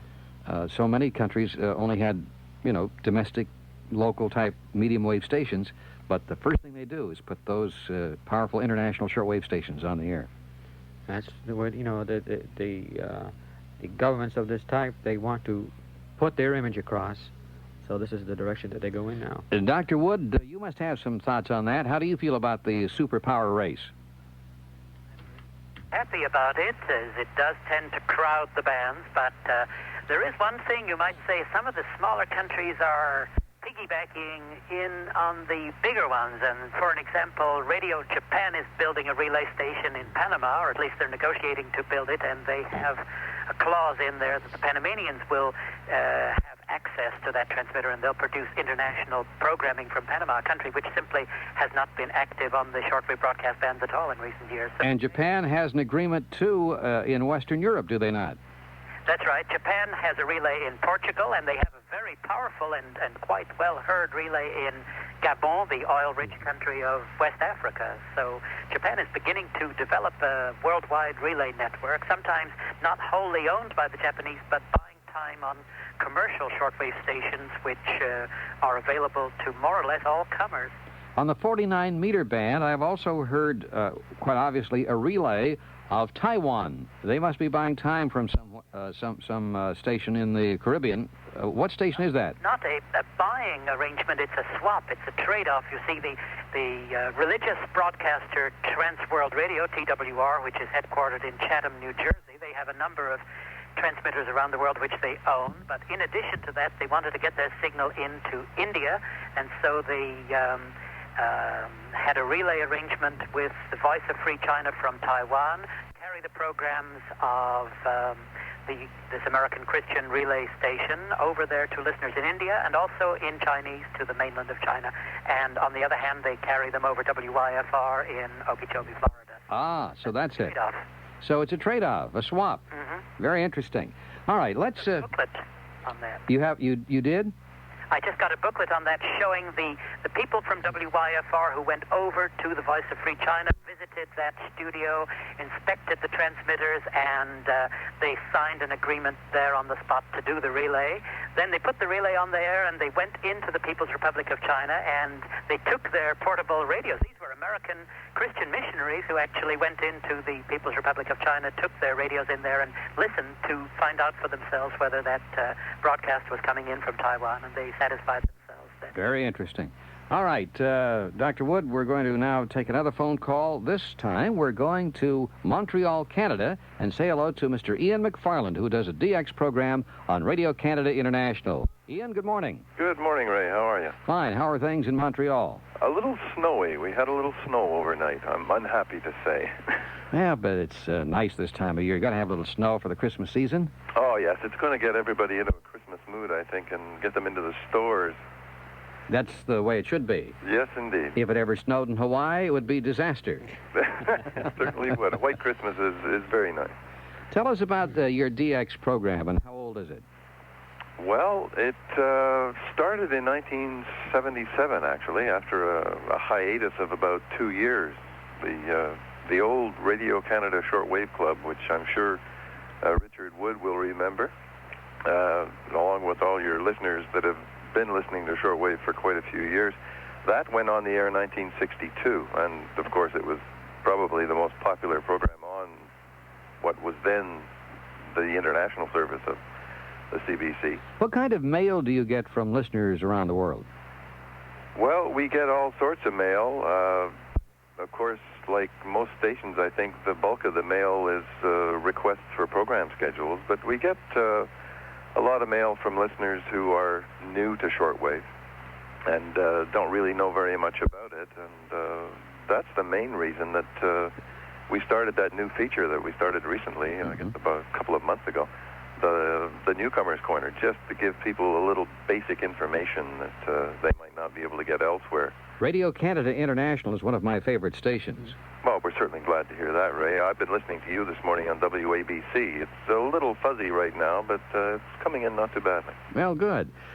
Ian, what would you tell a person who has never tuned in the shortwave bands and they don't know how, they don't know a kilohertz from a meter band, what would you tell them? Well, I think the first thing you have to tell people who haven't listened to shortwave and aren't really familiar with it is that you don't any longer need the old boat anchor type of receiver to pick it up. I think people still have something of a stereotyped image of a shortwave receiver, and that's the old transoceanic type of receiver. They were excellent receivers in their time, but they were fairly big and heavy. Now you can get a shortwave receiver that'll fit in your shirt pocket, and you hardly even know it's there. But I think one of the main things that people have to be aware of is that shortwave, since there are such vast distances involved, is not going to come into your house like a local AM station all the time. A lot of them will. You were just talking about all these new 500 kilowatt superpower transmitters. Well, a lot of these are going to put a signal into the target area, if it's 1 or 2 hops away, that will sound like a local station. But a lot of them are going to sound somewhat less powerful. So you have to accept that the music you're going to hear is not going to be like you would pick up on your FM stereo. All right. You get a little static and interference. We have Ian McFarlane on the line. He runs a DX show on Radio Canada International. What time is it on, Ian? Well, it depends on the target area, Ray. It's on in the United States, at least in the eastern part, at 10 p.m. on Sunday nights. But the beauty of the United States, or most of North America, is that they can pick it up. Lately, the reception conditions have been a bit ropey for this, but they can pick it up on our European service, and that's at around 1930 UTC. It's 0300 or 0200 rather on the North American service in terms of UTC, and then on the African service, it's on Saturdays, which gives you an alternate day to listen to it, and that's on at 2130 UTC. Now, a lot of listeners are saying, you're talking a language I don't understand. You're talking GMT, you're talking UTC. What is that? So we better explain that. Well, GMT is Greenwich Mean Time, of course, and that's the international standard form of time, and that's based on the Greenwich Meridian. And GMT is 5 hours ahead of Eastern Standard Time. So if you're living in New York City and it's midnight, it's 5 o'clock in the morning in terms of GMT. Now, the term UTC has been coming into increasing use in recent years, and that is due to the fact that the ITU, which is the International Telecommunications Union, based in Geneva, that's an agency of the United Nations, decreed that international shortwave would start to use UTC. That stands for Coordinated Universal Time, and the acronym doesn't reflect the actual words in that term. It's done intentionally. So GMT and UTC are exactly the same thing. We just call it by a different name. Yes, a rose by any other name is still a rose. And it used to be megahertz and megacycles and kilocycles, and now it's megahertz, kilohertz, and yeah, that's right. Yeah, it's gone from cycles to hertz. Cycles to hertz. Yeah, hertz is the name of the man who invented the Hertzian wave.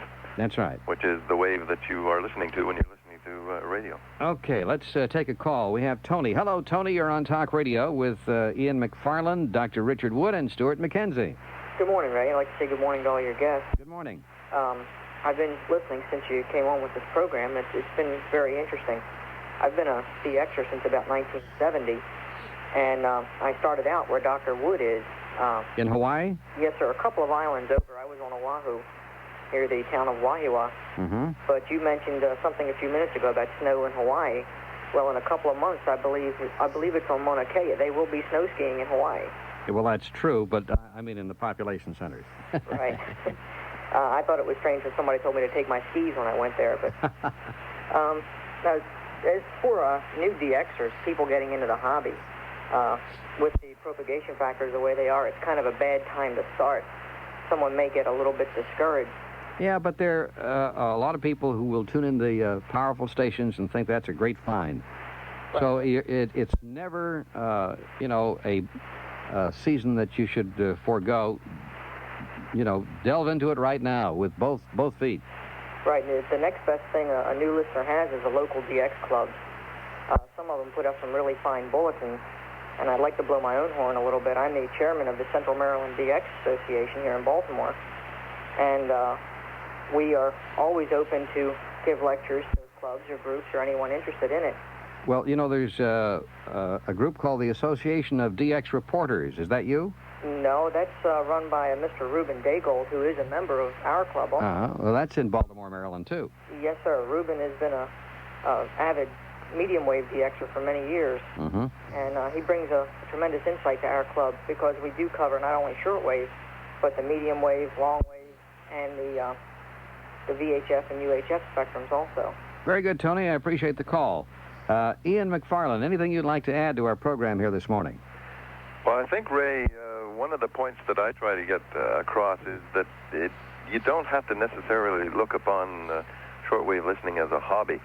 I think there are a lot of fine people in the hobby, but there are also millions of people out there that just listen to it as a means of keeping in touch with the world. They don't write reception reports and write away for QSL cards.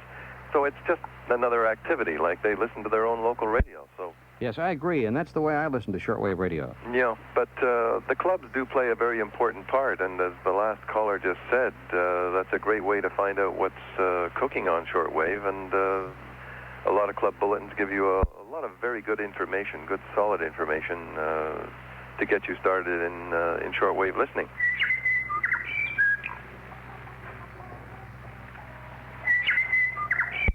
What a bird. This is New Zealand.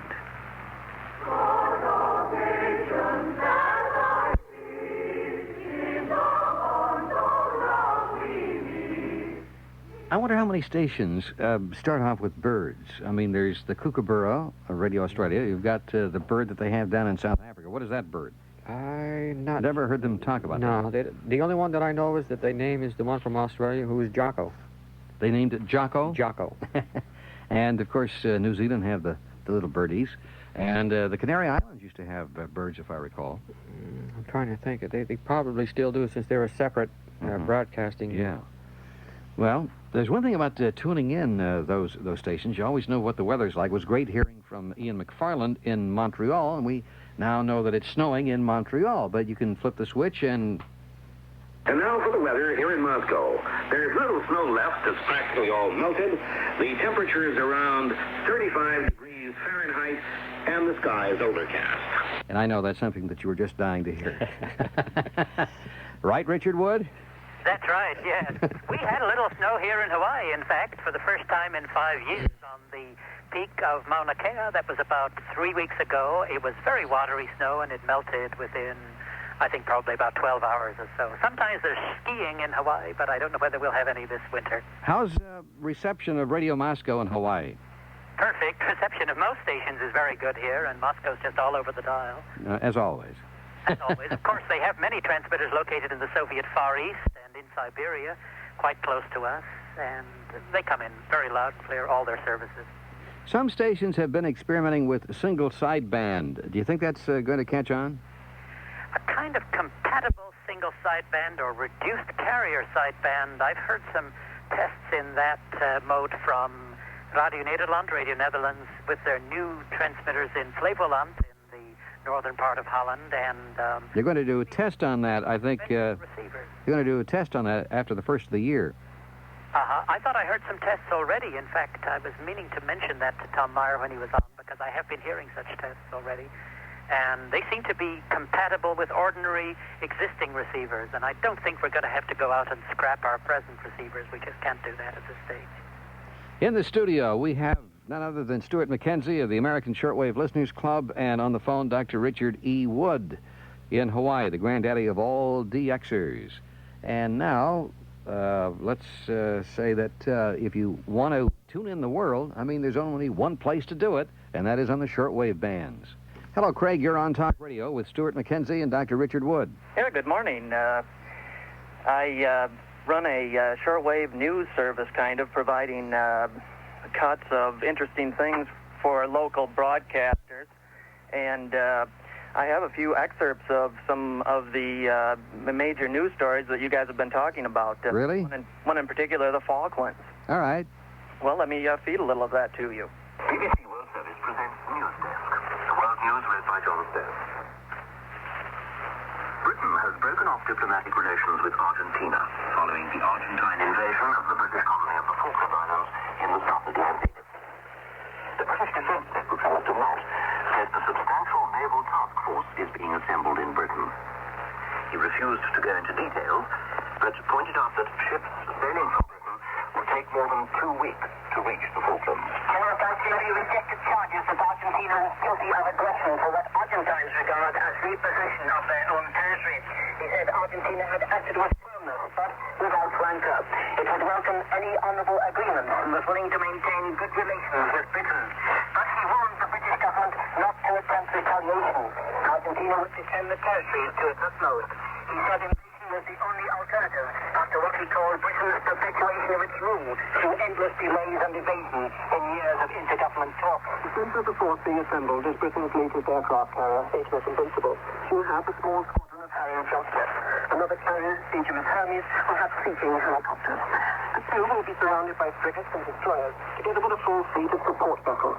The Navy has a flotilla of about 16 frigates and destroyers at sea in the Atlantic. Presumably some of these vessels, if not all of them, will join the task force. Also making ready to go are the Royal Marines, including perhaps their special boat section, the Marines equivalent of the SAS. Those men will go partly by sea and some by air, probably using Ascension Island as their mid-Atlantic staging post. Our information is coming principally from the radio amateur operator Bob, 50 miles outside of Port Stanley on the sheep farm. He says the Argentines seem to be trying to return things to normal as quick as possible. They said over the local radio that all restrictions would be lifted later today and normal life would resume. Okay, Craig, that's pretty good. Which has existed since the invasion. That's not bad at all. Craig, can you hear me? Parents who No, he's feeding the... that's always the problem. collect their children who've been stuck in school in Stanley. Too bad we can't get Craig back on the phone here because we are running out of time in this segment. Craig, can you hear me? No, he can't. Okay. That's one of the problems we have. And I'm sorry I can't say goodbye to Craig because he's playing the report of the BBC regarding the Falkland Islands. You have a lot of that too, Stuart, don't you? Yes, right. In fact, you fed me some of it, I remember, and I used on the air. Right, down in the local station when they had their battles going on, we were going. Right. Okay, in the studio, Stuart McKenzie, the American Shortwave Listeners Club, and on the phone from Hawaii, Dr. Richard E. Wood. This is Talk Radio. I am Ray Briem.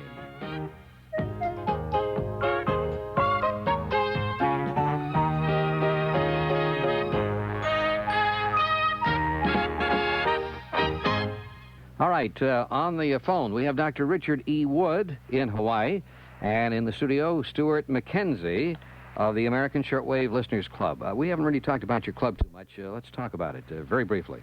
Oh, okay. The club, as you know, we're in our 25th anniversary year. And, 25th anniversary. Right, and we cover all aspects of the hobby for the beginners up to the experienced DXers, and we go by continent.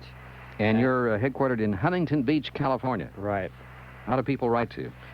They just send us a letter to 16182 Ballad Lane. Ballad like in song? Like in song, Huntington Beach, and zip code is 92649. Very good. Now, one of the things we have not talked about is the future of shortwave when it comes to commercial shortwave radio stations. Years ago, there was a commercial shortwave radio station. Well, let's go back. Let's go back to WRUL. That was a commercial radio station for all those years. I don't know how successful, but it was on the air. And then it was bought by the Mormon Church, if I recall, Bonneville Broadcasting, and they changed the call letters to WNYW, and it was on the air for several years, but it, too, was not successful. But now we have WRNO on the air from New Orleans. That's a commercial broadcast station operating out of the United States.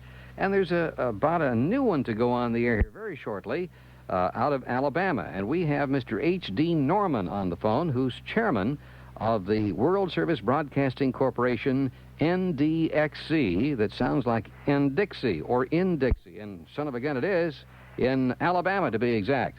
Where are you speaking from, Mr. Howard? Or Mr. Norman? Yes, I'm on the line to you from about 40 miles from Warm Springs, Georgia. I'm in Opelika, Alabama, in the middle of beautiful downtown Opelika. And is that where the shortwave station is going to be headquartered? Yes, it is. The actual transmission facilities. We do plan to have sales offices in Atlanta and New York, as well as Europe and South American offices. Now, I've got to tell you, those are very unusual call letters, and I thought you had to have either a K or a W. Well, that's the truth in most cases. This is, of course, an international station, and the international call signs are more or less issued by the International Telecommunications Union. So, have you been issued that call letter, NDXE? It is a pending application with the FCC. Okay, that's very interesting. Now, you're going to operate a commercial shortwave station. What is your target area? Well, our target area is basically the whole world. You've talked about the other governments around the country and their facilities. We plan to have 4 500 kilowatt units in place and operating about a year after our initial sign-on. We look for our initial sign-on to come around June of 1985 at the latest. Now, you plan to have how many transmitters? 4 500 kilowatt units in a modular concept, Ray, where we can actually kick up our service to any one target area up to 2 million watts carrier power. Do you think that the FCC will give you the 500,000? No other radio station in the United States has 500,000 watts except the Voice of America. Well, of course, we are one of very few internationally chartered radio stations under the Federal Communications Act. And basically, the only allotment in the law is you have to operate internationally with more than 50 kilowatts. If you can pay the power bill, you can go even past that point. But it does not make real good technical sense to do so.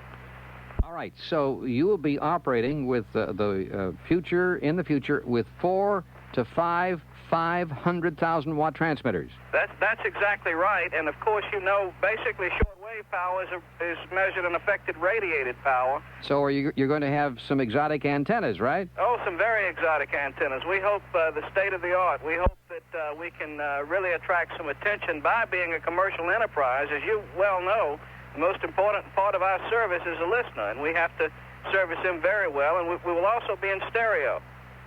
Stereo, shortwave. Yes, I have had many conversations with the engineering community, and basically when you can control the technological advances in the transmitter and have something to say about the receiver, they tell me that the reception you can transmit is just like you were in the concert hall.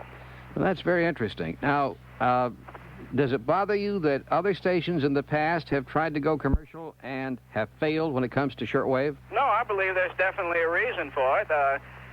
Basically, you all, I'm so happy to be here tonight in the midst of this wonderful company, but you talked about the boat anchor receiver. I think the technological microchip has put the shortwave radio in the grasp of every human being's palm, and with it's the only answer to mass communications around the world for the affection of a global image. How do you plan on attracting sponsors? Because they want to see ratings and things like that. Oh, sure. Well, we've got the answer to that. I'm going to hire the best advertising agency money can buy, and I'm in the process of talking to them, and they already have most of these sponsors ready to go on the air. That's their job to assist us in getting sponsors. So we already have that pretty well figured out.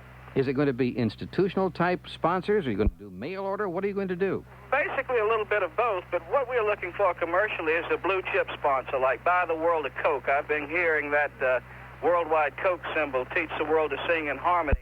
I've been hearing that so much during the holiday season. People like Coca-Cola, people who have products on the shelves of grocery stores and outposts in all the countries of the world that need to have a standardized and globalized image across the world, and basically we're just seeing a need and actually fulfilling this need, and through an old medium, shortwave. It's just found a new handle. What kind of programming are you going to have? Basically, we're going to have a new type programming, and it all comes under the heading of being world class. When we say that, we mean taking the best of domestic programming and international programming, interspersing music programs in a block format where you hear them several times during the period of a week. The world is a very big place, and it's very hard to bring the world together under one tent at one time, so we plan to block these programs out and play the programs at certain times and make sure that the listening audience knows well in advance of what we're doing. And our basic thrust is to promote listening worldwide, regardless of what band it's on, regardless of how, but to promote radio listening. It's a good, clean habit and a good, clean hobby, and more needs to be said for it. It's certainly one of the best and least expensive and one of the better hobbies that I know of. You know, I remember the man who used to be the chief engineer for the Voice of America, Jacobs. A couple of years ago, he suggested that maybe the time was ripe for commercial shortwave broadcasting. Well, I've had the opportunity to talk to George Jacobs on many occasions, and I certainly respect his abilities as an engineer. And basically, you have no prior consent problems that you have with a satellite. That means that you can, in international form, in the television medium, you have trouble transmitting into countries if they don't want your signal. If you have a book or a magazine or a Bible or something, there's certain political parameters known as borders that keep these things out. If it's a newspaper, it can't go into certain areas. Shortwave knows no bounds. It has no basic problems outside of jamming, and that's not much done on a free enterprise commercial type medium. And so what I'm trying to say is it's the only medium that has the capability of bringing all the people of the world together in a universalized global concept. It's the only answer to globalization. Mr. Norman, I've got to tell you, I cheered when I heard that you were going to put on a commercial shortwave station. This makes the second one, but WRNO is literally running a duplicate of what they're doing on one of their domestic stations, right? That's my understanding, but Mr. Costello is doing a good job. He has listeners all over the world with his station, and we look very forward to being a sister station of his. He plowed some pretty hard ground with the FCC to get his station on the air, and I believe he's doing a tremendous service to the people of the world. Well, I salute both of you to think that we'll now have two commercial shortwave stations in this country, because I always felt that we weren't sending the proper image overseas. Either it was the Armed Forces radio service, or it was the Voice of America, the voice of the United States government, or it was the religious broadcasters, but the commercial broadcasters weren't there. There's no question about it, and the point you make is an excellent point, and one that basically we saw a need for, and we were always taught that if you fill a need and commit a great public service at the same time, you're doing something worthwhile, and that's what we're trying to do. Well, Mr. Norman, we're looking forward to it, and thanks for contributing to something that I think should have been, in process for a long, long time in this country, and that is a commercial shortwave station. Well, it's a great pleasure to be on your show, Ray, and after I'd heard that you had been a listener for going on 40 years yourself, I was greatly impressed with that, and what you say to me makes a lot of sense, and I greatly appreciate it, and we would like all the listeners on this program to write us and tell us what In-Dixie can do for the shortwave listening public and to increase listenership across the band. This could be the savior of AM radio also. All right, how do they write to you? Yes, they write to me simply at In-Dixie, N-D-X-E Radio, Box 569, Opelika, O-P-E-L-I-K-A, Alabama, and the zip is 36801. And they can, of course, write to me personally, H.D. Norman. I'd like to hear from each and every listener to advise me of how we should program this thing, the marketing ideas that they might have. We're totally open-minded, Ray, and we would like listener input. I think that's sensational. Mr. Norman, thank you very much for being with us. It's a great pleasure, and we look forward to having you on our station when we sign off. Thank you very much. All right. How about that, Dr. Wood? Have you known too much about this operation? Dr. Richard Wood? Yes, right. I've corresponded with Mr. Norman, and I told him frankly that he had handicapped himself in the eyes of the experienced DX community by choosing that call, NDXE, as many of us think that he won't be assigned that. Of course, the N prefix belongs to the United States, but it has not been traditionally assigned to broadcasting stations, and it hasn't been assigned to international broadcasting stations either, those that we've talked about, WIFR. Well, even if it goes by another call letter in the end, what about the concept? The concept is good. Some of us are a little concerned that it may not succeed as a commercial station in the mold of current AM radio, and it might gradually devote an increasing amount of its time to prepaid religious programming. Well, that's all we need is another religious station. We have so many of them on the band, as you know. We don't need another because there's a great plethora on the band. The people out there listening who haven't tuned the shortwave bands may not realize the very large numbers of religious broadcasters that are on the air, particularly those taking prepaid, pre-recorded. Right, and one of the granddaddies of them all, of course, HCJB in Quito, Ecuador. Who, absolutely. For a religious broadcaster, they do a beautiful job. Right. All right, we've got Joseph Costello on the phone. He's owner of WRNO, Worldwide Radio in New Orleans. Good morning, Mr. Costello. Oh, just call me Joe Ray. All right. How are things in New Orleans? Oh, they're doing great. It's a very unseasonably 75-degree weather here for December, and it's really, really nice.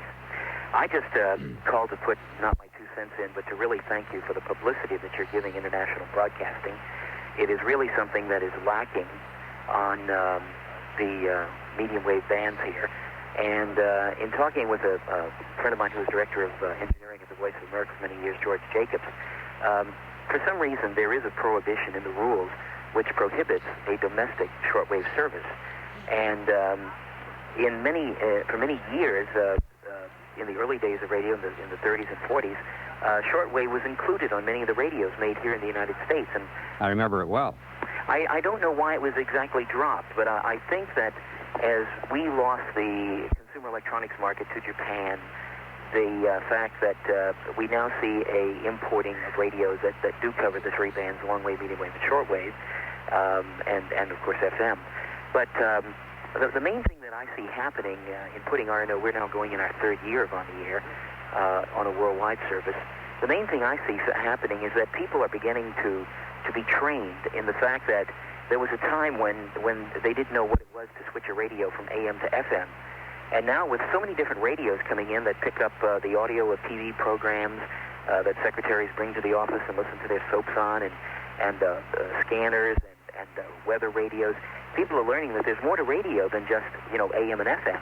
And the fact that they're now learning to band switch, and that there is an importation of foreign manufacturers, Japanese in particular, on the shelves, that you can go virtually into any of the larger stores, and you can see 25 to 40% of the portable radios on display are all international band radios. Yeah, all multiband radios. Exactly.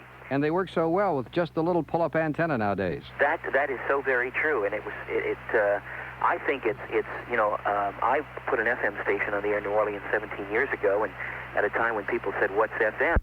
And people said, "Why did you put a shortwave on the air?" I said, "Well, I've done this already." And people are just saying, "What's shortwave?" Right. And I'm doing the same thing on shortwave that I did on FM 17 years ago. We're selling converters for cars. How are you doing? We do that with a mail order business. No, I mean, how's the station doing? Is it commercially or monetarily? Well, commercially. Are you able to make the bottom line, as they say? Do more than that. The station has made a very good profit for me since it went on the air. Oh, I think that's great. Now, you're using 100,000 watts. What kind of an array do you have for an antenna? We're using a log periodic antenna with a 14 dB gain and a 70-degree beam width. Now, as I understand, you have to broadcast legally to Canada. Is that right? That's correct. Because of this rule that prohibits a domestic shortwave radio, domestic shortwave service, rather, we have to legally beam to Canada. Well, now, when I took a trip in my plane during the summer of year before last, I listened everywhere I went in the eastern part of North America, and WRNO is right in there solid.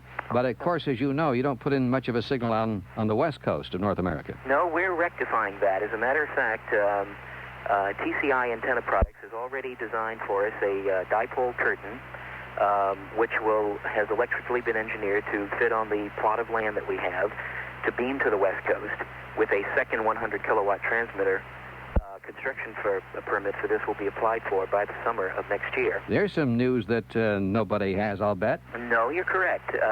We are very concerned about running two 100,000-watt transmitters that close together in close proximity. And we're more concerned from a technical end about intercoupling between the two antennas and the radiation patterns.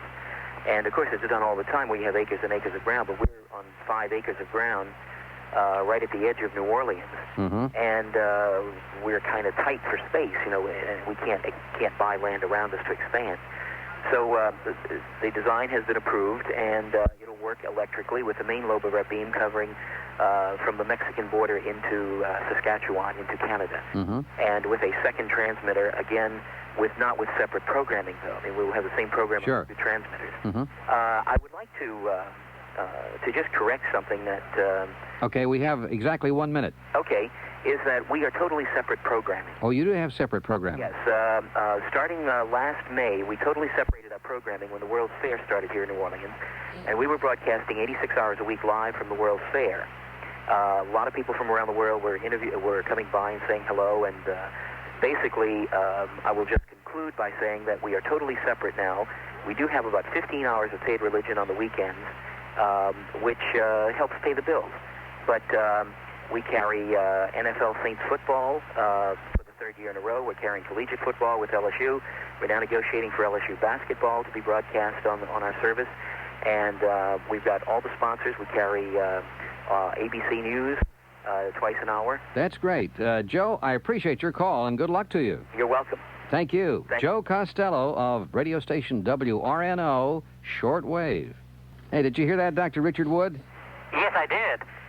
I wish I had a chance to ask Mr. Costello about the Iranian clandestine program that WRNO is carrying, a program directed against the current Iranian government. This is a totally new venture, I think, for a commercial. I didn't know about that one. Yeah, it's called The Voice of Freedom, and it's operated by, I think it's Washington, D.C.-based Iranian opposition group, so it puts WRNO in the position of a clandestine station for a portion of its daily programming. I think that's on the air at midnight 30 UTC. Very interesting.